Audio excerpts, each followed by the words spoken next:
Vuvu, and this is Vuvu Vena Reads.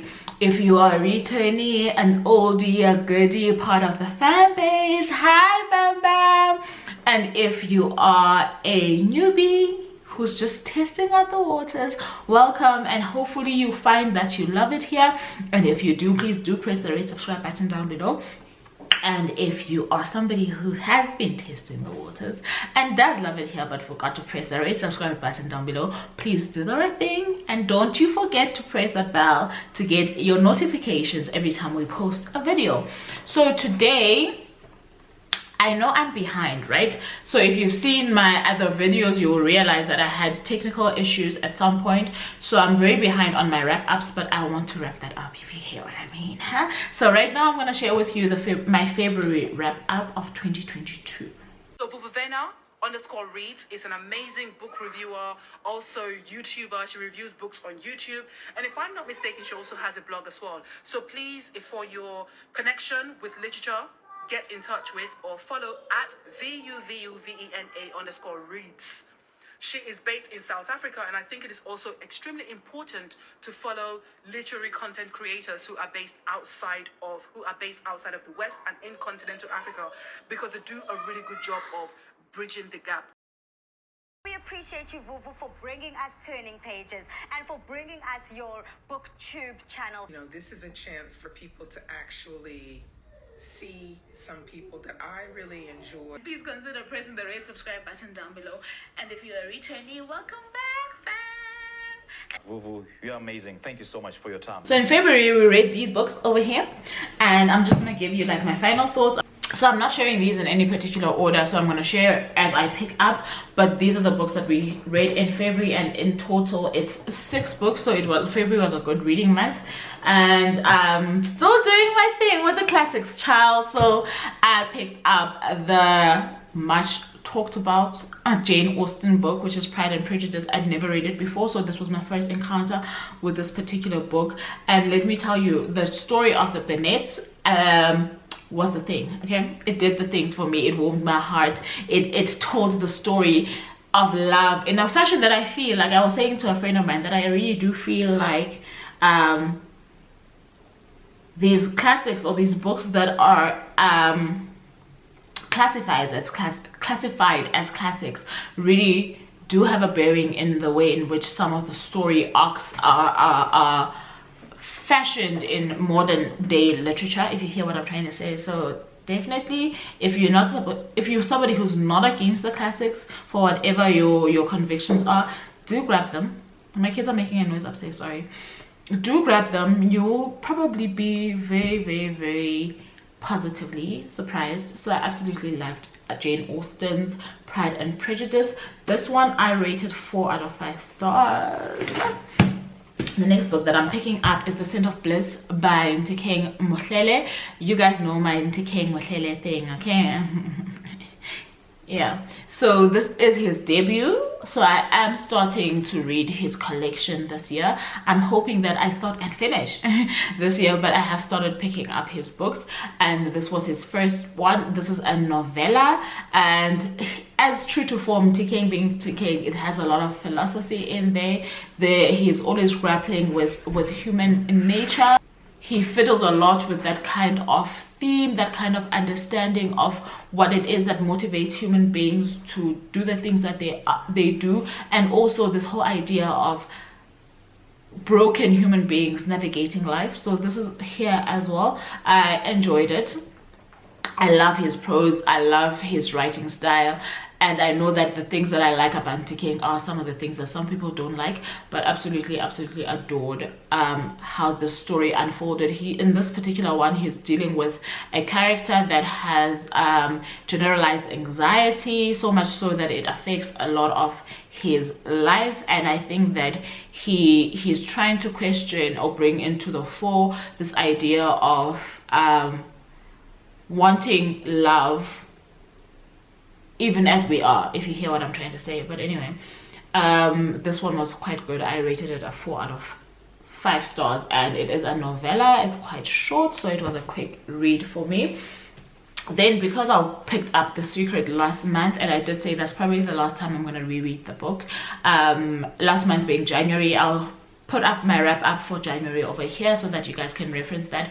I did then finally pick up The Greatest Secret. This copy was sent to me a while back by Jonathan Ball Publishers. This is The Greatest Secret by Rhonda Byrne, and in this one she explores the whole idea of awareness, conscious living, finding your how big a deal you are in this human or earthly cosmos. So she's just trying to bring us back to a place of knowing our spot in life and how big it is, and how to navigate life with the right awareness of our existence beyond just the material and the obvious and the things that we grapple with on a day-to-day basis, but more on the spiritual side of living, and how certain philosophies or certain ways of navigating that specific way of living have affected her life. And basically now she's sharing, it's written in the very much the same style as The Secret, but I really do think that I don't know if I'll be rereading it, if I'm being honest, but it is a great eye-opener. I find that her books are very great entry-level books to certain topics, and that I will give to her. This one I rated 3.5 stars. So yeah. Then I picked up Mama Cicily's memoir, Cicely Tyson, Just As I Am.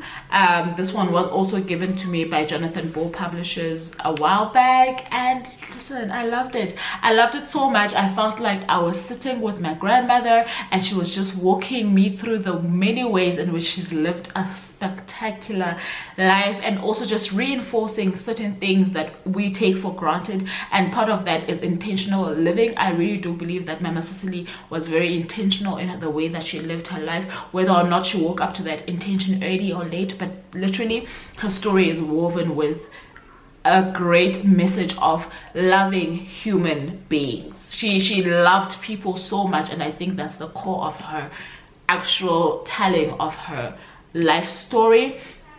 And I did listen to this one, accompanied it with an audiobook over on Scribd, and this audiobook was read by her, so it also felt like, you know, fireside type of things. I absolutely loved this. And obviously being me and not knowing much about celebrity life, okay, I don't want to come here and act like I know stuff. I don't know stuff. So I had no idea about her and Miles Davis, but I was like, dish it up, man, like I want to know more. Say more.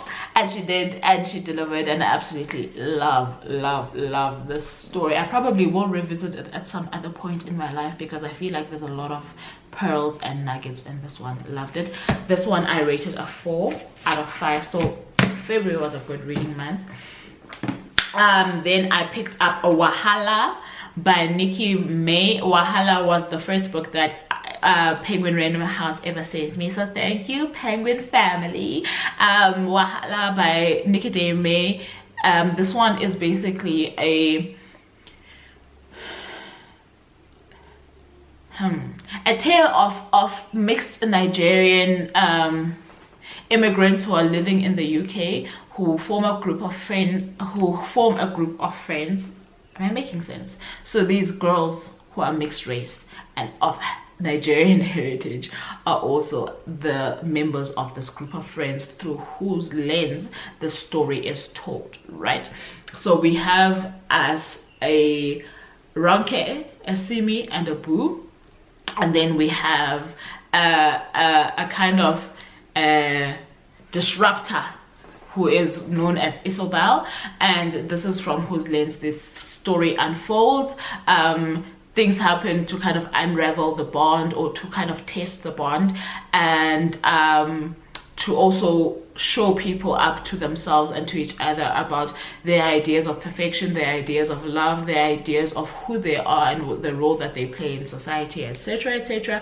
I do plan to do in-depth reviews on these books throughout the month, which is why I'm a little bit timid with my input right now, but I buddy read this with a couple of other bookish sisters, and we had a great discussion. Anyway, I ended up rating this one at 3.75 stars, and I do believe it's going to be turned into a Netflix series or movie. I'm not pretty sure which of the two, but it's definitely going onto the screen, so do look out.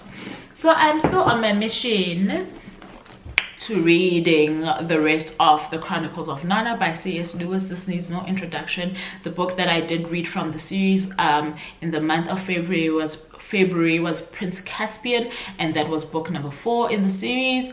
I had been away from the series for quite a bit after reading the 3rd book, which was The Horse and His Boy. I want to say The Horse and His Boy. No, which was, yes, I think it was The Horse and His Boy, in the order in which I'm reading it, right? It's not necessarily the publication order. Yes, it was The Horse and His Boy, and I wasn't too excited about it, so it did make me stay away for a bit, but I do want to finish it this year, so I am picking it up. And obviously, because it is a children's book, it's really not hard to read. It is a middle grade series, and it's got great principles.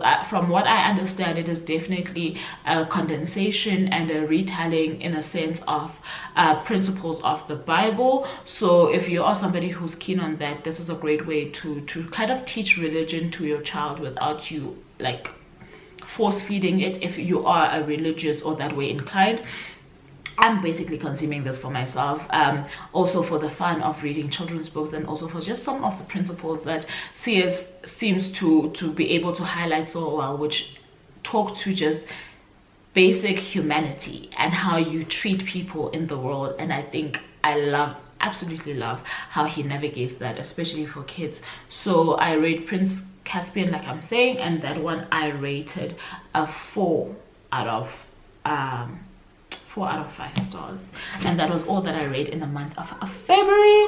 I'm about to do the next catch up, wrap up, which is the month of March, so please do stay tuned. Otherwise, thank you so very much for tuning in and for spending time with me once more. And without any further ado, don't forget to like, share, comment and subscribe, and I love you very much for choosing me. Bye now.